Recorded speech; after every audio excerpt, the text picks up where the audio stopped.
Today in this video, I'm going to show you the process of how to change background in Messenger. Open up your Messenger application.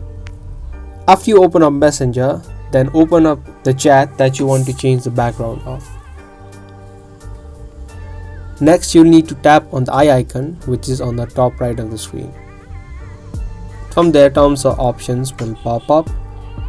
You can tap on theme and it will show you all the themes that you can choose as your background.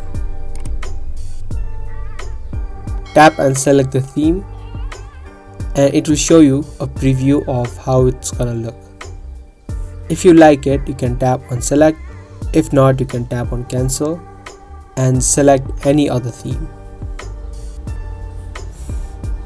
Apart from theme, you can also choose the quick icon. Again, tap on the eye icon here. And if you head over to quick reactions, here you can choose the reactions or the emojis which show up on chat. You can see that the emoji I've set has now shown up here.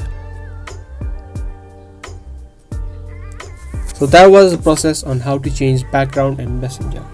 If you guys like this video, give this video a thumbs up and turn on the notifications so you don't miss any of our upcoming videos.